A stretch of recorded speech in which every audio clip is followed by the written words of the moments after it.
Bienvenidos nuevamente a Derecho Entre Líneas, el podcast de la Asociación Caballería del Derecho y Caballería Abogados.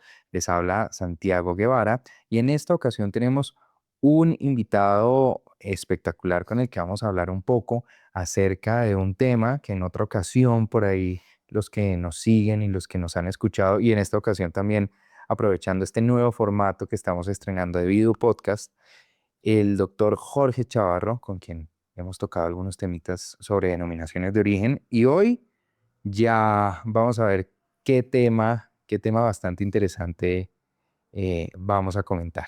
Bienvenido, doctor. Gracias, Santiago. Buenos días. Un saludo especial para las personas que están viendo y escuchando este video. Muchas gracias por la invitación. Justo hoy, 24 de julio, curiosamente es el Día Internacional del Tequila. ¿Le gusta el tequila, doctor? Creo que voy a celebrar este día con tequila.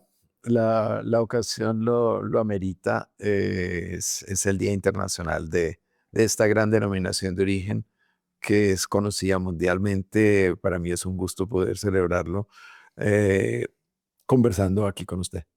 Eso y todas las otras bebidas espirituosas. Sí, me gustan mucho las bebidas espirituosas, también los vinos, los quesos, el café y todos estos productos que tienen una característica muy particular entre ellos, y es que eh, pueden ser objeto de una declaratoria de denominación de origen. ¿Qué es esto de la denominación de origen? Recordemos un poco y también invitados cordialmente a ir a escuchar el capítulo, el episodio en el que hablamos con el doctor Jorge Chavarro sobre denominaciones de origen. Vamos a acordarnos un poquito de qué es esta denominación. Sin poner palabras muy técnicas, pues es una denominación de origen, es algo así como una palabra que tiene un contenido muy especial y es convertir la palabra con la que se identifica un producto gracias a una región, a un territorio específico. Y en el medio de las denominaciones de origen se usa muchísimo la palabra terruño. Entonces es una palabra que identifica un producto vinculado con un sitio geográfico específico preciso. Entonces, uno de esos ejemplos es el tequila, porque hay una región específica en México que se llama Tequila, así como también hay un volcán y demás. Entonces, esto es lo que nos lleva a nosotros más o menos a tener la idea de que el producto se identifica con la región, así como podríamos también traer el ejemplo de café de Colombia. Eh, Importante saber que siempre esa palabra está vinculada con un terruño. ¿Cuál es su terruño, doctor? Cartago. Mi terruño es Cartago y en general la región cafetera de Colombia. Entonces, por lo pronto, como estamos en horas de trabajo laborables, entonces Salud, pero con un café. salud con un café. Mm, y doctor Chavarro, cuando nosotros hablamos de tequila, que yo creo que muchas personas no saben que tequila es un lugar. Cuando hablamos de tequila, hablamos de un lugar determinado, una zona geográfica específica que está en México, ¿verdad? ¿Cómo empieza la historia alrededor del tequila? ¿De dónde surge esta bebida? ¿Cómo es ese proceso para que posteriormente se dé su reconocimiento como una denominación de origen protegida? Bueno, el tequila es un producto que sale de una planta que se llama el agave. Y esto se conoce su existencia hace muchísimos siglos. Evidentemente es un producto precolombino. Cuando los conquistadores llegaron al territorio mexicano, se encontraron con la producción de la bebida, con unas características muy particulares de esa época en que no había tecnología como existe hoy, pero sí había toda una tradición de una población que estaba concentrada viviendo en la región de Tequila, que es una de las regiones que genera aquel estereotipo que se vende en el mundo entero de la imagen de México, aquella música, aquellos, aquellas costumbres que han sido vendidas a través del cine y de todo esto, realmente vienen de este mismo origen de donde sale el tequila, que se hace a través de la planta del agave, que de generación en generación la población que ha vivido allí ha transmitido ese saber hacer y cada día trabajan para mejorar y mejorar y mejorar, manteniendo siempre unos estándares de calidad, unos requisitos muy precisos, una cantidad de pliegos de condiciones que hay que cumplir para que se pueda seguir manejando aquel concepto de una denominación de origen. Precisamente eso que nos comenta va muy conectado con la siguiente pregunta, o la siguiente inquietud que me gustaría que comentáramos, y es, ¿cómo mantienen ellos o cómo se sostiene durante el tiempo esa protección específicamente de la denominación de origen tequila? La historia, la cultura, tengo entendido que cumplen un papel fundamental en la declaratoria de esta denominación de origen, que por supuesto no solamente atiende a la zona geográfica, sino a un arraigo cultural, a unos procesos específicos, a una historia alrededor de esa denominación. Y en el caso del tequila, ¿cómo es? Ese arraigo cultural, esa historia, van cohesionados con algo que es importantísimo resaltar. Las denominaciones de origen implican un orgullo de pertenecer a esa región. Cuando la población está absolutamente orgullosa de tener un producto agrícola que se transforma a través de los procesos de destilación y demás, toda su población ha recibido con orgullo de sus padres, de sus abuelos, la historia de cómo hay que hacerlo. Y por ningún motivo van a ir cambiando, van evolucionando, se van tecnificando un poquito, pero sin perder la naturaleza del producto. Eso lo hace solamente posible el orgullo. El orgullo que es haber nacido en esa región, tener un producto que da la tierra, que es de muy buena calidad y que las personas que viven allí lo transforman para obtener esa bebida espirituosa que han consumido por siglos y siglos, de generación en generación, desde los indígenas precolombinos, toda esta población de hace muchos años y lo han transmitido ahora cuando tenemos toda una cultura que ha llegado de Europa y que se ha mezclado con la población indígena. Al día de hoy se mantiene, aún con el mestizaje que existe en la región, sigue gracias a el concepto orgullo de pertenecer a la región. Y el gusto por las bebidas espirituosas viene por el conocimiento técnico de las denominaciones de origen o es de toda la vida. No, eso es de toda la vida. El concepto del desarrollo de la técnica para meterle a los procesos de destilado y demás, eso ya Eso es por añadidura. eso es añadidura, pero el proceso viene de tiempo atrás. Y allí hay una figura muy importante, que es la figura del jimador. Los jimadores son aquellos mexicanos, tequileños, que se han dedicado al cultivo. Esto es una planta que dura varios años para poder dar la primera cosecha, que es arrancar las hojas, con un sistema muy particular que tiene el gimador, que es como una especie de pala con un filo específico y tienen que tener una preparación de muchísimos años para que en el momento del corte de cada una de las hojas de este agave quede adentro una especie de piña que es de donde se desprenden estas hojas. Hay que cortarla muy bien, con mucha precisión, para que esta piña quede completamente desprovista de sus hojas.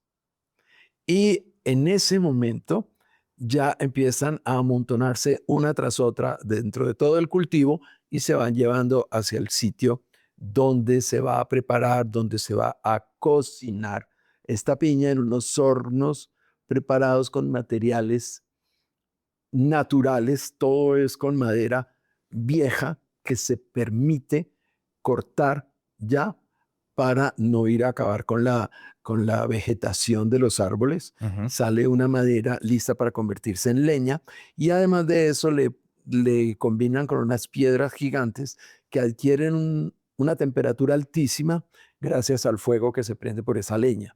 Y allá dentro de todo esto meten en unos hornos gigantes, meten todas las piñas y duran varios días cocinándose hasta cuando se convierten como en una miel.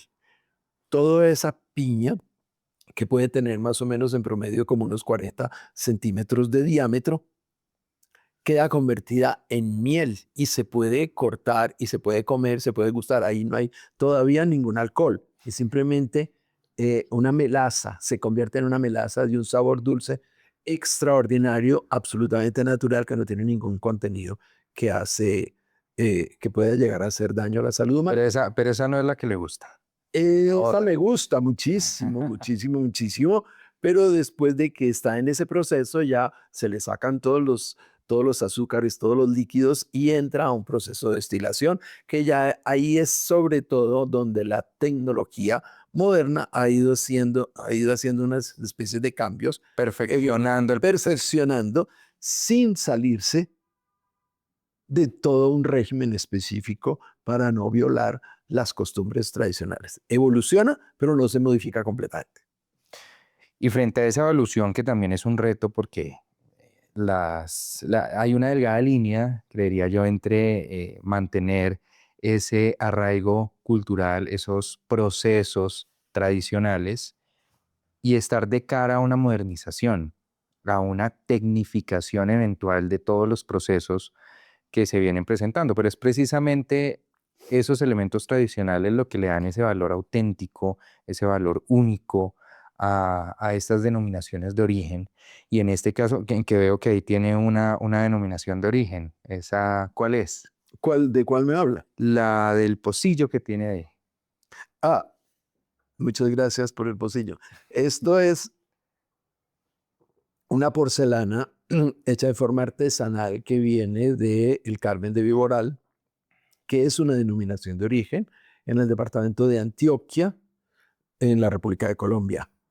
Se hace con unas arcillas especiales y con un procedimiento artesanal también que viene de generación en generación y tienen que tener una forma particular de elaborar la arcilla siguiendo unos requisitos y unas condiciones. Y cuando ya está elaborada la taza, antes de cocinarla, viene un diseño y los artesanos tienen unas características muy particulares que deben seguir para los diseños, que no puede ser cualquier clase de diseños, sino unas pinceladas a mano alzada que generan pues la belleza de este producto completamente artesanal. Así nos pasa con el tequila. Esas notas, ese sabor del tequila, pues no son un producto del azar, sino que parten de todo un proceso que paso a paso y de seguirlo específica y detalladamente permiten determinar qué es o no es tequila. Y frente a eso, quiénes o de qué manera se encargan de regular qué personas o qué productores pueden llamarle a su producto tequila? ¿Cuál es la organización o entidad o la colectividad encargada de hacer esa veeduría de que los que lleguen, porque cualquiera puede llegar a decir, mire, yo tengo este producto acá, es un tipo de aguardiente y es un tequila porque me parece que es así. ¿Cómo funciona? Hoy funciona completamente diferente de lo que funcionaba siglos atrás y diríamos antes de que la llegada de los colonizadores. En épocas remotas tenían una costumbre de hacerlo así y estaban unidos los indígenas. Los aborígenes mexicanos de la región sabían cómo hacerlo y entre todos tenían más o menos la responsabilidad de conservar la forma de hacer su producto con la tradición. A medida que va pasando el tiempo, va pasando el tiempo, va evolucionando y va creciendo el concepto del tequila, se va desarrollando, pasan los siglos y llegamos al siglo XX, cuando ya esto se vuelve un concepto económico muy grande, muy importante para la sociedad de Guadalajara y de la región, de toda esta región de Tequila, porque se empiezan a dar cuenta, hay una toma de conciencia que es un sistema económico que sirve para la población, porque la población trabaja, vende bien el producto y tienen buenos ingresos económicos. Está demostrado ya con estudios que se han hecho que en la región de Tequila hay muy buenos ingresos para la absoluta mayoría de la población.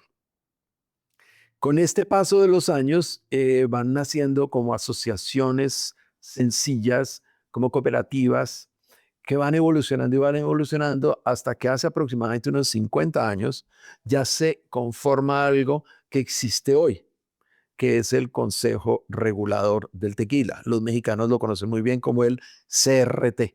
El Consejo Regulador del Tequila es un ente privado que garantiza la calidad del producto, que viene desde el mantener las tierras debidamente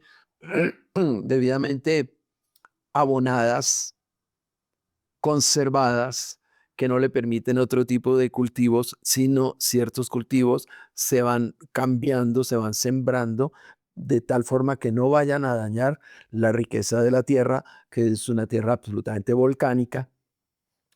Este Consejo Regulador del Tequila ha recogido toda la historia y la ha convertido en un pliego de condiciones.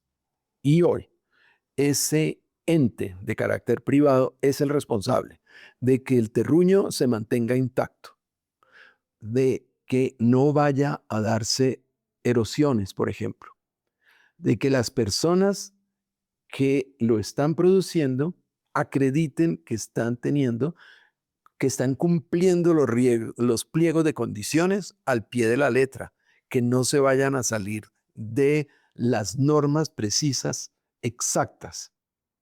Porque si se llegan a salir ya en una cata, el experto va a darse cuenta si se cumplieron o no se cumplieron con los requisitos. Entonces, el Consejo Regulador del Tequila es la entidad que dicta las normas para mantener, pero revisa también y controla permanentemente todas las hectáreas que están acreditadas para poder llevar a cabo esta producción. Los procesos ya cuando pasamos a la fábrica, a la industria, también todos están reglamentados y tienen la auditoría permanente, no recuerdo exactamente cada cuánto, hacen las visitas de inspección in situ, pero todo tiene un control, una auditoría del CRT. Ahora, después de esto, cuando ya está absolutamente organizado el concepto, eh, tenemos también la declaratoria de lo que es la denominación de origen, aquel concepto que nos viene desde Europa, en donde hay productos vinculados con un territorio específico, con un terruño, y este Consejo Regulador del Tequila, recogiendo toda esa ancestralidad europea, la acopla a América, a México, a Tequila, y empieza a buscar la forma para llevar eso a un proceso jurídico. Empiezan a hacer los análisis y allí se empieza a hacer aquello que mencioné antes, que es el pliego de condiciones. Todas las cargas que deben tener los cultivadores para que se mantenga la calidad de ese producto.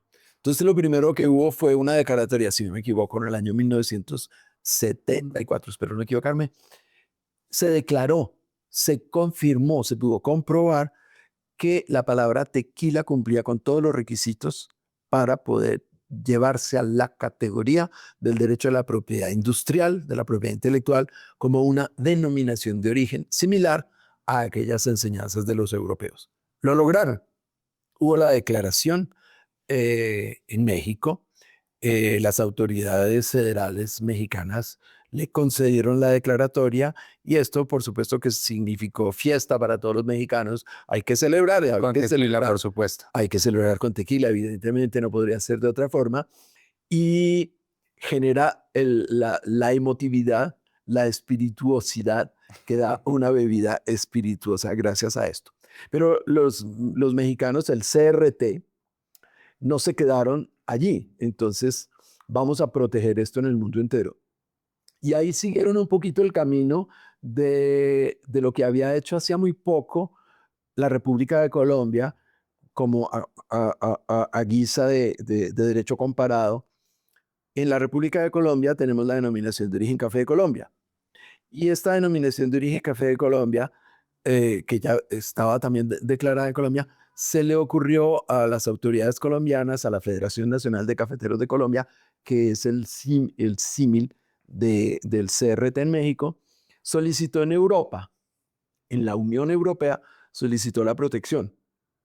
Y más o menos en el año 2007, creo, que se concedió el reconocimiento de la denominación de origen en la Unión Europea de la expresión Café de Colombia. Fue la primera denominación extra Unión Europea que era declarada para el territorio de la Unión Europea protegida. El CRT, al ver que el camino se abrió, también solicitó el registro, solicitó la declaratoria en la Unión Europea de la protección y obtuvo también la declaratoria, cosa que también se celebró, evidentemente, con esta bebida espirituosa. Y las denominaciones de origen es algo maravilloso porque siempre nos lleva a celebrar, celebrar y celebrar. Más o menos es en un contexto. Sí, no, ya nos queda muy claro qué es lo que se ve en las reuniones del Consejo Regulador del Tequila Sí, y acá en la Federación Nacional de Cafeteros, sí. por supuesto. ¿Cuáles son esos retos y proteger una denominación de origen, al igual que cualquier otro activo intangible o específicamente uno de propiedad industrial? Pues conlleva unas dificultades porque estamos en un momento en el que la forma en la que se presenta contrabando, en la que llegan imitadores, en la que muchos productos terminan dentro del mercado y no cumplen con las condiciones, no cumplen con las especificaciones técnicas que pues se supone y anuncian al público en general. ¿Cómo hacer y cuáles son esas herramientas y ese valor también que tiene el hecho de la declaratoria de la denominación de origen, que no es meramente un reconocimiento simbólico, sino que tiene y da unas herramientas que manejan unas limitaciones y unas prohibiciones y unas solicitudes que se pueden presentar para evitar que otros lleguen a utilizar o aprovecharse de manera indebida de ese reconocimiento que no solamente tiene en sí mismo, sino que lo consolida la denominación de origen? De ahí yo resaltaría, Santiago, algunas, dos palabras de las que usted dijo: retos y limitaciones. Retos.